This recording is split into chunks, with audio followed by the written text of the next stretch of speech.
الانبیاء کے اندر ہے. تو رسول اللہ صلی اللہ علیہ وسلم نے ہمیں یہ درود سکھایا ہے, اس طریقے سے ہمیں درود پڑھنا چاہیے. نہ جانے لوگوں نے کس طریقے کے درود بنا رکھے ہیں. اب بتائیے, نبی نے جو درود بنایا ہے بتایا ہے وہ اللہ کے حکم سے بتایا ہے. اب ہم اگر کوئی دوسرا درود ایجاد کر کے پڑھے تو کیا وہ درود نبی کریم صلی اللہ علیہ وسلم کے بتائے ہوئے درود کی طرح ہو سکتا ہے؟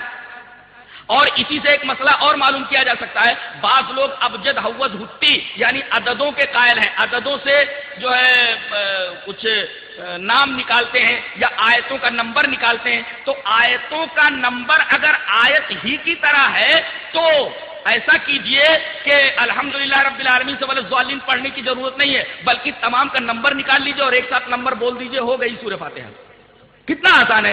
اور اگر آپ درود شریف پڑھنا چاہیں تو نبی کریم صلی اللہ علیہ وسلم کا نمبر جو ہے, محمد کا نمبر صلی اللہ علیہ وسلم کتنا نکلتا ہے؟ 92. تو ایسا پڑھو, اللہم صلی علی 92 وعلی آل 92. چلے گا کیا؟ ارے محمد کا نمبر اگر 92 ہے اور نمبر جو ہے اصل کی طرح ہے, تو جب وہ اصل کی طرح ہے تو اس کو پڑھا جا سکتا ہے. اللہم صلی علی محمد کی جگہ اللہم صلی علی 92. ایسا چلے گا کیا؟ اس سے یہ پتا چلا کہ اعداد کا ابجد حوض ہٹی وغیرہ کا جو معاملہ ہے اس کا بھی کوئی تعلق اسلامی شریعت سے نہیں ہے. رہا تعویذ اور گنڈوں کا معاملہ. گنڈا کسے کہتے معلوم ہے؟ یہ کسی بابا کے پاس آدمی جاتا ہے تو کہتا ہے بابا گنڈا دے دو. تو گنڈا کیسے بناتا ہے؟ وہ ایسے گرہ لگاتا ہے, پھر کچھ الٹی سیدھی چیزیں پڑھ کر کے ایسے دم کرتا ہے, چھو, پھر اس کو ایسے کر کے باندھ دیتا ہے. اس کا مطلب جو اس نے چھو کیا وہ اس میں بندھ گیا. اب اس کو کہتے ہیں گنڈا. اب اس کا ثبوت ہے کیا اسلام کے اندر کی حدیث پاک دیکھیے. وعن ابی ہریرہ رضی اللہ تعالی عنہ قال قال رسول اللہ صلی اللہ علیہ وسلم من عقد عقدۃ ثم نفث فيها فقد سحر ومن سحر فقد اشرك ومن تعلق شيئا وكل الیہ. رواه النسائی فی کتاب الایمان وشرائعہ.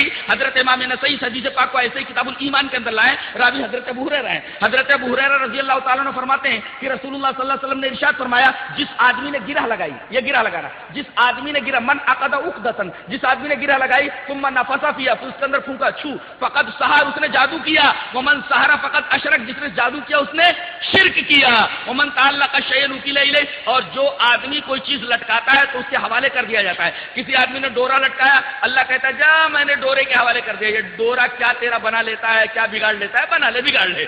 جو آدمی جو چیز لٹکاتا ہے اللہ اس کو اس کے حوالے کر دیتا ہے. اب بتائیے یہ امت جو ہے یہ ڈورے کے اوپر آ کر کے رک گئی ہے. بتائیے جس امت کا ایمان, جس امت کا اعتقاد باریک دھاگے کے اوپر ٹک جائے, بتائیے اس امت کو اس دنیا سے مٹنے سے کون سی طاقت روک سکتی ہے؟ اللہ پر سے بھروسہ اٹھ گیا, دھاگے کے اوپر بھروسہ ہو گیا. تو من عقد عقدۃ ثم نفث فيها فقد سحر, جس آدمی نے گرہ لگائی پھر اس کے اندر پھونک مارا اس نے جادو کیا, اور جس آدمی نے جادو کیا اس نے شرک کیا. پتہ یہ چلا کہ جس آدمی نے گنڈا بنایا, گنڈا پہنا, دونوں نے شرک کیا. یہ تو گنڈے کا معاملہ ہوا. تعویذ کا معاملہ دیکھیے. گنڈا تو ایسے بنایا جاتا ہے جیسے کہ میں نے ابھی بتایا, اور تعویذ کے اندر کیا کہتے ہیں, وہ ذرا زعفران چاہیے, 1000 کا زعفران لگے گا, تو موم جامہ بنانے کے لیے اتنی موم لگے گی. اب اس طریقے سے سامنے والے کو حیرت اور پریشان کرتے ہیں کہ وہ کہتا ہے ساری چیزیں کہاں ملیں گی بابا, آپ کتنا چاہتے ہیں وہ ہم پیسہ آپ کو دے دیں, ہمیں تعویذ بنا کر کے دے دو. بابا کہتے دے دو 10,000 دے دو, 5,000 دے دو. اس طریقے سے یہ دکانیں چل رہی ہیں.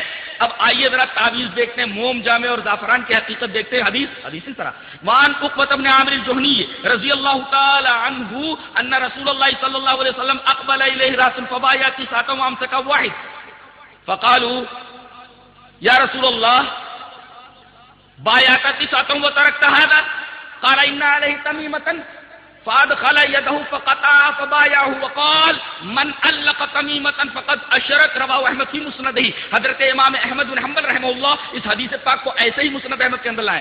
یہ مناظرے کی باتیں کرنے والے اور یہ اس طریقے سے ہار اور جیت کی بات کرنے والے, یہ لفظی کرنے والے, یہ لفظوں کی بازیگری کرنے والے, ذرا ایک حدیث پڑھ کر کے بتائیں.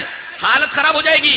ایک حدیث نہیں پڑھ سکتے, اس لیے کہ حدیث وہی پڑھ سکتا ہے جسے نبی کریم صلی اللہ علیہ وسلم سے محبت ہو. حدیث کی باتیں وہی کرتا ہے جس سے نبی کریم صلی اللہ علیہ وسلم کو محبت اور جو نبی کریم صلی اللہ علیہ وسلم سے محبت کرے. جی لفاظی کا نام تقریر نہیں ہے. نبی کریم صلی اللہ علیہ وسلم کی بات آپ پیش کر دیجئے. یہ حدیث پیش کی گئی وہ مسند احمد کی ہے. حضرت عقبہ ابن عامر جوہنی جس روایت کے راوی ہیں، حضرت عقبہ ابن عامر جوہنی فرماتے ہیں کہ نبی کریم صلی اللہ علیہ وسلم کے پاس 10 آدمی آئے، آپ نے 9 کے لیے بیعت کے لیے ہاتھ بڑھا دیا. ایک آدمی نے جب ہاتھ بڑھایا تو آپ نے ہاتھ کھینچ لیا. تو لوگوں نے کہا کہ اللہ کے رسول، یہ 10 آدمی جو آپ کے پاس آئے تھے وفد کی شکل میں، آپ نے 9 سے تو بیعت کر لی، لیکن ایک آدمی نے جب بیعت کے لیے آپ سے ہاتھ بڑھایا تو آپ نے اپنا ہاتھ کھینچ لیا، اس سے بیعت نہیں کی. وجہ کیا ہے؟ تو آپ نے فرمایا دیکھ نہیں رہے ہو اس کے اوپر تعویذ ہے، وہ تعویذ پہنے ہوئے ہے. اس آدمی کو معلوم ہوا کہ تعویذ کی وجہ سے نبی کریم صلی اللہ علیہ وسلم نے مجھ سے بیعت نہیں کی، لہذا اس نے اپنا ہاتھ داخل کیا، فقطعہ، اس تعویذ کو کاٹ دیا. اب جب تعویذ کو کاٹ دیا فبایعہ، تو نبی کریم صلی اللہ علیہ وسلم نے اس سے بیعت کی. یہاں ایک بات اور سمجھ لیں، بیعت 2 طریقے کی ہوتی ہے. ایک بیعت ہوتی ہے مذہبی، ایک بیعت ہوتی ہے سیاسی. مذہبی بیعت صرف نبی کے ہاتھ پر ہوتی ہے. اب قیامت تو کوئی نبی آنے والا نہیں، مذہبی بیعت کا جواز ختم ہو گیا، کسی اور کے ہاتھ میں مذہبی بیعت نہیں ہوگی. اور ایک بیعت ہوتی تھی سیاسی، جو خلیفہ کے ہاتھ پر ہوتی تھی. اب خلیفہ جب کبھی ہوگا تو اس کے ہاتھ پر سیاسی بیعت ہوگی. تو ایک بیعت ہوتی ہے مذہبی جو نبی کے ہاتھ پر، نبی قیامت تک اب نہیں آئے گا، لہذا یہ مذہبی بیعت ختم. اور اگر کوئی خلیفہ ہوگا تو اس کے ہاتھ پر سیاسی بیعت ہوگی. بقیہ تیسری بدعت کا کوئی تصور نہیں ہے. یہ جو پیری مریدی کے بیعت ہے یہ سراسر بدعت ہے. تو یہ بیعت کا بھی معاملہ ہو گیا. اس کے بعد آپ صلی اللہ علیہ وسلم نے جب اس نے تعویذ کاٹ دی، پھینک دیا، تو آپ نے بیعت کے لیے ہاتھ بڑھا دیا، بیعت کر لی اس نے. اس کے بعد آپ نے ایک اصول بتایا، وقال، آپ نے فرمایا من علق تمیمۃ فقد اشرک، جس آدمی نے تعویذ لٹکایا اس نے شرک کیا، لہذا تعویذ بنانے والا مشرک اور تعویذ پہننے والا بھی مشرک. یہ گنڈے اور تعویذ کا معاملہ رہا.